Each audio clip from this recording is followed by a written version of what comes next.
Hi hello, ഇന്നത്തെ വീഡിയോയിൽ നമ്മളൊരു പോക്കറ്റ് എങ്ങനെയാണ് തയ്ച്ചെടുക്കുന്നത് എന്നുള്ളതാണ് കേട്ടോ കാണിക്കുന്നത്. അത്യാവശ്യം വീതിയും വലുപ്പത്തിലൊക്കെ നമുക്ക് ഒരു പോക്കറ്റ് എങ്ങനെ സ്റ്റിച്ച് ചെയ്തെടുക്കുക എന്നുള്ളത് ഞാൻ കാണിക്കുന്നത്. നല്ല പെർഫെക്റ്റ് ആയിട്ട് ഉള്ളിലൊന്നും സ്റ്റിച്ചൊന്നും പുറത്തേക്ക് കാണാത്ത രീതിയിൽ നല്ല പെർഫെക്റ്റ് ആയിട്ട് നമുക്ക് ഈസി ആയിട്ട് തയ്ച്ചെടുക്കാൻ പറ്റും. അപ്പൊ നിങ്ങൾക്ക് ഇത് മനസ്സിലാവാൻ വേണ്ടിയിട്ട് വീഡിയോ സ്കിപ്പ് ചെയ്യാതെ മുഴുവനായിട്ട് കാണുകയാണെന്നുണ്ടെങ്കിൽ ഞാൻ ഇതിന്റെ ഓരോ ഭാഗത്തും എന്തൊക്കെ ചെയ്യണം എന്നുള്ളത് കറക്റ്റ് ആയിട്ട് പറഞ്ഞു തരുന്നുണ്ട്. അപ്പൊ അതേപോലെ നിങ്ങൾക്ക് ഫോളോ ചെയ്യുകയാണെന്നുണ്ടെങ്കിൽ ഈസി ആയിട്ട് നിങ്ങൾക്കും ഇത് ചെയ്തെടുക്കാൻ പറ്റുന്നതായിരിക്കും കേട്ടോ. അപ്പൊ നമ്മളെ ചാനൽ സബ്സ്ക്രൈബ് ചെയ്യാതെ കാണുന്ന കൂട്ടുകാരുണ്ടെന്നുണ്ടെങ്കിൽ തീർച്ചയായിട്ടും ഒന്ന് സബ്സ്ക്രൈബ് ചെയ്തിട്ട് കാണാൻ വേണ്ടിയിട്ട് ശ്രമിക്കുക. ഈ വീഡിയോ നിങ്ങൾക്ക് ഇഷ്ടപ്പെടുകയാണെങ്കിൽ എന്തായാലും ഒരു ലൈക്ക് ചെയ്യുന്നുണ്ട് കേട്ടോ. അപ്പൊ നിങ്ങൾക്ക് സാധാരണ ഒരു സ്ട്രൈറ്റ് പാന്റ് തയ്ക്കുകയാണെങ്കിൽ അതിലും, അതേപോലെ തന്നെ സിഗരറ്റ് പാന്റ് തയ്ക്കുകയാണെങ്കിൽ അതിലും നിങ്ങൾക്ക് ഇത് ചെയ്തെടുക്കാൻ പറ്റും. സ്ട്രൈറ്റ് പാന്റ് തയ്ക്കുന്ന ടൈമിൽ ഈ ഒരു വശത്ത് നമ്മളൊരു കട്ടിങ് കൊടുക്കണം കേട്ടോ. അതായത് ഈ വശത്ത് ഇങ്ങനെ ജോയിൻ ആയി നിൽക്കുന്ന മടക്ക് വരുന്ന ഭാഗമാണെന്നുണ്ടെങ്കിൽ അതൊന്ന് ഇതേപോലെ കട്ട് ചെയ്ത് മാറ്റണം. എന്നിട്ടാണ് നമ്മൾ ഈ ഒരു പോക്കറ്റ് ഇതിൽ ഫിറ്റ് ചെയ്ത് കൊടുക്കുന്നത്. ഇപ്പൊ നമുക്ക് ഇതേപോലെ രണ്ട് ഭാഗത്തേക്കുള്ള പീസുകൾ നമ്മളിവിടെ കട്ട് ചെയ്ത് വെച്ചിട്ടുണ്ട്. ഇത് ഇതിന്റെ ക്രോച്ച് ഭാഗമാണ്. ഇതാണ് ഒരു ഭാഗത്തേക്കുള്ള പീസ്, ഇത് മറ്റേ ഭാഗത്തുള്ള പീസ്. ഇത് രണ്ട് പീസുകൾ ഉണ്ട് കേട്ടോ. ഇതേപോലെ രണ്ട് പീസുകൾ വരുന്നുണ്ട്. ഇതിൽ നിന്ന് ഈ മുകളിലുള്ള ഈ ഒരു പീസ് ഞാൻ മാറ്റിയാണ്. ഇതാണ് ഇതിന്റെ നല്ല വശം വരുന്നത് കേട്ടോ. അപ്പോൾ ഇത് ചീത്ത വശമാണ്. ഇത് ബാക്കിലേക്ക് പോകേണ്ട പീസുകളാണ്. ഇതാണ് ഫ്രണ്ടിലേക്ക് വരുന്ന രണ്ട് പീസുകൾ. അപ്പൊ ഈ പീസുകളിൽ നിന്ന് ഒരു ഭാഗത്താണ് നമ്മൾ പോക്കറ്റ് വെക്കുന്നത്. അപ്പൊ ഈ ഒരു സൈഡിൽ മാത്രം നമ്മൾ പോക്കറ്റ് വെക്കുന്നത്. ഇത് ഇതിന്റെ നല്ല വശമാണ്. അപ്പൊ ഈ ഒരു പീസ് നമുക്ക് മാറ്റാം കേട്ടോ. ഈ സൈഡിലേക്കുള്ള പീസും മാറ്റാം. അപ്പൊ നമുക്ക് ഫ്രണ്ടിൽ ഏത് സൈഡിലാണോ നിങ്ങൾക്ക് പോക്കറ്റ് വേണ്ടത് ആ പോക്കറ്റ് വേണ്ട ഭാഗത്തെ ഒരു പീസ് എടുക്കുക. അപ്പൊ ഞാനിവിടെ വലത് കൈ പോക്കറ്റിൽ ഇടാൻ പാകത്തിന് വലത് ഭാഗത്തെ ഫ്രണ്ടിലത്തെ ഒരു പീസാണ് ഞാൻ എടുത്തിട്ടുള്ളത്. നിങ്ങൾക്ക് ലെഫ്റ്റ് സൈഡിൽ വേണമെന്നുണ്ടെങ്കിൽ ഫ്രണ്ട് ഭാഗത്തെ ലെഫ്റ്റ് സൈഡിലുള്ള പീസ് എടുക്കാം കേട്ടോ. ഞാനിപ്പോ ഇതിലാണ് കാണിച്ചു തരുന്നത്. അപ്പൊ ഇതേപോലെ നമ്മുടെ ഈ ഒരു അര ഭാഗത്താണ് മെഷർമെന്റുകൾ അടയാളപ്പെടുത്തിയിട്ട് പോക്കറ്റ് വെച്ച് കൊടുക്കുന്നത്. അപ്പൊ ഈ പോക്കറ്റ് വെക്കാൻ വേണ്ടിയിട്ട് നമുക്ക് ഇതേപോലെ രണ്ട് പീസ് വേണം. ഈ രണ്ട് പീസിന്റെ അളവ് എന്ന് പറയുന്നത് 6 ഇഞ്ച് വീതിയും 11 ഇഞ്ച് ഇറക്കം വരുന്നത് 11 ഇഞ്ചാണ് കേട്ടോ. ഇങ്ങനെ രണ്ട് പീസാണ് ഞാനിവിടെ കട്ട് ചെയ്തെടുത്തിട്ടുള്ളത്. ഇനി വെക്കുന്ന പീസിന്റെ നല്ല വശവും ചീത്ത വശവും നമുക്ക് ഇതേപോലെ ഒന്ന് അടയാളപ്പെടുത്തി കൊടുക്കാം കേട്ടോ. ഇതാണ് ഇതിന്റെ നല്ല വശം വരുന്നത്. ഇത് രണ്ടും ചീത്ത വശങ്ങളാണ്. അപ്പൊ നമുക്ക് ആദ്യം വേണ്ട എന്താന്ന് വെച്ചാല് ഇതിൽ നിന്ന് ഒരു പീസ് എടുക്കുക. എന്നിട്ട് ഇതിന്റെ മുകളിൽ വെച്ചു കൊടുക്കുക. അത് നല്ല വശവും ഈ നല്ല വശവും ഒരുമിച്ചിട്ട് വെച്ചു കൊടുക്കണം.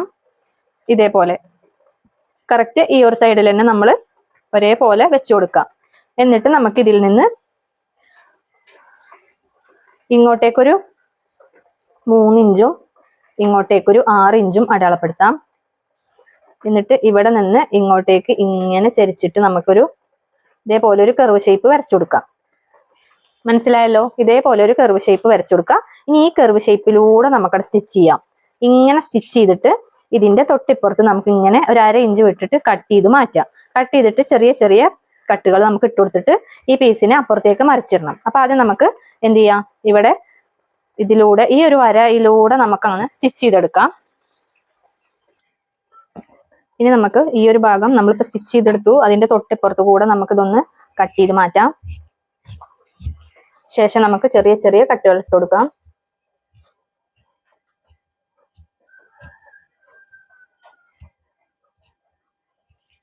ഇനി നമുക്കിത് ഇപ്പുറത്തേക്ക് മറിച്ചിട്ടിട്ട് ആദ്യം ഇതിന്റെ മുകളിലൂടെ പതിച്ചൊരു സ്റ്റിച്ച് ഇട്ട് കൊടുക്കുക. അതായത് ഈ പോക്കറ്റിന് നമ്മൾ ഉപയോഗിക്കുന്ന ഈ പീസ് ഉണ്ടല്ലോ, ഈ പീസിന്റെ മുകളിലൂടെയാണ് കേട്ടോ പതിച്ചിട്ടൊരു സ്റ്റിച്ച് ഇങ്ങനെ ഇട്ട് കൊടുക്കുക എല്ലായിടത്തും കൂടി. എന്നിട്ട് നമ്മൾ എന്ത് ചെയ്യുക, ഇത് ഇതിന്റെ ഉള്ളിലേക്ക് ഇങ്ങനെ മടക്കി വെച്ചു കൊടുക്കുക. ഇതേപോലെ മടക്കി വെച്ചു കൊടുക്കുക. എന്നിട്ട് നമ്മൾ ഇതിന്റെ മുകളിലൂടെ ഒരു സ്റ്റിച്ചും കൂടി ഇങ്ങനെ ഇട്ട് കൊടുക്കുകയാണ് കേട്ടോ. ഈ ഒരു അറ്റം മുതൽ ഈ ഒരു അറ്റം വരെ ഇതിലൂടെ ഒരു സ്റ്റിച്ചും കൂടി ഇട്ട് കൊടുക്കാം. അപ്പൊ അത് രണ്ടും നമുക്ക് ഇട്ടിട്ട് എടുക്കാം. ഇപ്പൊ നമ്മൾ ഇതിലിങ്ങനെ പതിച്ചിട്ട് സ്റ്റിച്ച് ചെയ്തെടുത്തു, കണ്ടല്ലോ. ഇനി നമുക്ക് ഈ ഉള്ളിലേക്ക് മറിച്ച് വെച്ച പീസ് ഉണ്ടല്ലോ, അതിങ്ങ് പുറത്തേക്ക് തന്നെ എടുക്കുക. എന്നിട്ട് ഇതിന്റെ മുകളിലേക്ക് ഇങ്ങനെ മറിച്ച് വെക്കുക. അതിനുശേഷം നമ്മൾ അടുത്ത പീസ് എടുക്കുക. ഈ പീസിന്റെ ഈ ഒരു ചീത്ത വശവും ഈ ഒരു ചീത്ത വശവും ഒരുമിച്ചിട്ടാണ് നമ്മൾ വെച്ചു കൊടുക്കുന്നത്. ഇത് ഇതിന്റെ ഉള്ളിലേക്ക് വരുന്ന രീതിയിൽ ഇങ്ങനെ വെച്ചു കൊടുത്തിട്ട് ഈ ഒരു പീസ് ഇതിന്റെ മുകളിലേക്ക് ഇങ്ങനെ വെച്ചു കൊടുക്കുക. ഇതിന്റെ മുകളിൽ ഈ ചീത്ത വശം വരുന്ന രീതിയിൽ ഇതിന്റെ ഈ ഒരു ഭാഗം ഇങ്ങനെ വെച്ചു കൊടുക്കുകയാണ് ചെയ്യുന്നത്.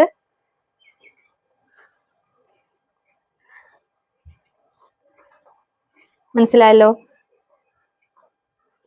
ഇനി നമുക്ക് ഈ ഒരു ഭാഗത്ത് സ്റ്റിച്ച് ചെയ്തെടുക്കണം. ഇവിടെ നിന്ന് നമ്മൾ ഇങ്ങനെ സ്റ്റിച്ച് ചെയ്ത് പോരുകയാണ് ചെയ്യുന്നത് കേട്ടോ. അപ്പോൾ ഇതിലൂടെ സ്റ്റിച്ച് ചെയ്തിട്ട് ഇങ്ങനെ ഒരു ഷേപ്പ് നമ്മളിവിടെ കൊടുക്കുകയാണ്. ഇതൊന്നിങ്ങനെ കട്ട് ചെയ്ത് മാറ്റാം. ശേഷം ഇതിലൂടെ ഇങ്ങനെ ഇങ്ങനെ നമുക്ക് ഇതുവരെ സ്റ്റിച്ച് ചെയ്ത് പോരുകയാണ് ചെയ്യുന്നത്. ഇപ്പൊ നമ്മൾ ആ ഒരു ഭാഗം കംപ്ലീറ്റ് സ്റ്റിച്ച് ചെയ്തെടുത്തു. പിന്നെ ഇതേപോലെ ചെറിയ ചെറിയ കട്ടുകൾ ഇട്ട് കൊടുത്തിട്ടുണ്ട് കേട്ടോ, ഈ ഒരു സൈഡ് കംപ്ലീറ്റ്. ഇനി നമ്മൾ എന്ത് ചെയ്യാണ്, ഈ ഒരു ഭാഗം ഇങ്ങനെ ഇങ്ങനെ ഇങ്ങോട്ട് എടുക്കുക, ഇതേപോലെ ഒന്ന് മറിച്ചിടുക. ഇനി നമ്മൾ ഇതിന്റെ ഉള്ളിലേക്ക് ഇങ്ങനെ വെച്ചുകൊടുക്കുക.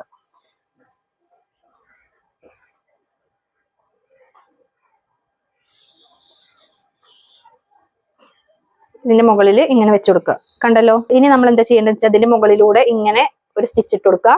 ഈ ഒരു ഭാഗത്ത് ഇവിടെ ഓപ്പൺ ആയിട്ടാണ് കിടക്കുന്നത്. ഇതും ഇതിനോട് കൂട്ടിയിട്ട് ഇതിനോട് ചേർത്തിട്ട് ഇങ്ങനെ ഇവിടെയും സ്റ്റിച്ച് ഇട്ട് കൊടുക്കാം. ഇവിടുന്ന് ഇങ്ങോട്ടും ഒരു സ്റ്റിച്ച് ഇട്ട് കൊടുക്കുക. അപ്പൊ നമുക്ക് എന്താവും, ഇത് സാധാ നോർമൽ നമ്മൾ തയ്ക്കാൻ വേണ്ടിയിട്ട് എടുക്കുന്ന ആ ഒരു പീസ് പോലെ തന്നെ വരും. മനസ്സിലായല്ലോ? ഇപ്പൊ ഇനി ഇതിന്റെ ഉള്ളിൽ നമുക്ക് ഇത് ഒന്ന് പതിച്ചിട്ട് സ്റ്റിച്ച് ചെയ്യണമെങ്കിൽ അതും സ്റ്റിച്ച് ചെയ്തെടുക്കാം കേട്ടോ. അപ്പൊ നമുക്ക് ഇങ്ങനെ ഇതൊന്ന് സ്റ്റിച്ച് ചെയ്തിട്ട് വരാം. ഇതിന്റെ മുകളിലൂടെ വേണമെങ്കിൽ ഒന്നിങ്ങനെ പതിച്ച് സ്റ്റിച്ച് ചെയ്യാം. ശേഷം നമുക്ക് എന്ത് ചെയ്യാം, ഈ ഒരു പീസ് ഇതിന്റെ മുകളിൽ വെച്ചിട്ട് ഇങ്ങോട്ടേക്കും ഈ ഒരു ഭാഗത്ത് നമ്മൾ ഇങ്ങനെ ഇങ്ങോട്ടേക്കും നമ്മളൊന്ന് സ്റ്റിച്ച് ചെയ്തെടുക്കുകയാണ് ചെയ്യുന്നത് കേട്ടോ. ഇപ്പൊ നമ്മളിത് കംപ്ലീറ്റ് സ്റ്റിച്ച് ചെയ്തെടുത്തു. അപ്പൊ നിങ്ങൾക്ക് കാണുന്നുണ്ടാവും ഞാൻ വിചാരിക്കുന്നു. കണ്ടോ, നമ്മളെ പോക്കറ്റ് അത്യാവശ്യം നല്ല വീതിയും വലിപ്പമൊക്കെ ഉള്ള പോക്കറ്റാണ് നമുക്ക് കിട്ടിയിട്ടുള്ളത്. അപ്പൊ നമുക്കിനി ഈസി ആയിട്ട് ഇതേപോലെ പോക്കറ്റ് ഒക്കെ തയ്ച്ചെടുക്കാൻ പറ്റും. അപ്പൊ ഇതിന്റെ മുകളിൽ ഞാൻ 2 സ്റ്റിച്ച് ഇട്ട് കൊടുത്തു. ഇനി ഇതിന്റെ ഉൾവശത്ത് നിന്ന് നോക്കുമ്പോൾ ഇതേപോലെയാണ് ഉണ്ടാവുക കേട്ടോ. കണ്ടല്ലോ, നല്ല വൃത്തിയിൽ നല്ല ഫിനിഷ് ആയിട്ട് നമുക്കിത് കിട്ടിയിട്ടുണ്ട്. ഇതേപോലെയാണ് ഉള്ളിൽ നിന്ന് ഉണ്ടാവുക. ഇപ്പോ സാധാരണ നമ്മൾ പാന്റ് തയ്ക്കുന്ന പോലെ ഇനി നമുക്ക് ബാക്കി തയ്ച്ചെടുക്കാം. ഇതിപ്പോ ഈ ഒരു പീസ് ആദ്യം ഇതേപോലെ ഒരു പീസ് ഉണ്ടായിരുന്നു, ഇവിടെ അങ്ങനെ ഒരു കട്ട് ഇങ്ങനെ ഒരു പോക്കറ്റ് ഉണ്ടായിരുന്നില്ല എന്ന് മാത്രം. ഇപ്പൊ നമ്മൾ അത് എക്സ്ട്രാ വെച്ച് കൊടുത്തു. പക്ഷെ നമ്മളെ അളവുകൾക്കൊന്നും ഒരു വ്യത്യാസവും സംഭവിക്കാതെ വളരെ വൃത്തിയായിട്ട് തന്നെ നമുക്ക് ഈ ഒരു പോക്കറ്റ് തയ്ച്ചെടുക്കാൻ പറ്റിയിട്ടുണ്ട്. കണ്ടല്ലോ. അപ്പൊ ഇതുപോലെയാണ് നമ്മൾ പോക്കറ്റ് തയ്ച്ചെടുക്കുന്നത് കേട്ടോ. അപ്പൊ സാധാരണ എങ്ങനെയാണോ നമ്മൾ പാന്റ് തയ്ച്ചെടുക്കാറുള്ളത് അതേപോലെ തന്നെ നമ്മൾ പാന്റ് തയ്ച്ചെടുക്കുക കേട്ടോ. ക്രോച്ച് ഭാഗം കംപ്ലീറ്റ് ജോയിൻ ചെയ്യുക. അതേപോലെ തന്നെ ഈ സൈഡും മറ്റേ സൈഡും നമ്മൾ ജോയിൻ ചെയ്ത് കൊടുക്കുക. അതിനുശേഷം നമ്മൾ താഴെ മടക്കി തയ്ച്ചു കൊടുക്കുക. അതിന് ഏറ്റവും ലാസ്റ്റ് നമ്മൾ ഈ ഒരു സെന്റർ ഭാഗം നമ്മൾ ഇങ്ങനെ സ്റ്റിച്ച് ചെയ്ത് പോരുക, 2 പാന്റിന്റെ കാല്. പിന്നെ ലാസ്റ്റ് നമുക്ക് ഇലാസ്റ്റിക് വെച്ച് കൊടുക്കും ചെയ്യാം കേട്ടോ. അങ്ങനെ ചെയ്ത് കഴിയുമ്പോൾ നമുക്ക് പാന്റിന്റെ സ്റ്റിച്ചിങ്ങും എളുപ്പത്തിൽ സ്റ്റിച്ച് ചെയ്തെടുക്കാൻ പറ്റുന്നതായിരിക്കും. അപ്പൊ അതൊന്നും ഞാൻ വിശദമായിട്ട് ഇതിൽ പറയുന്നില്ല കേട്ടോ. അപ്പൊ നമുക്ക് അടുത്ത നല്ല അടിപൊളി ഒരു വീഡിയോ ആയിട്ട് കാണാം. അതുവരെ എല്ലാ കൂട്ടുകാർക്കും ബൈ.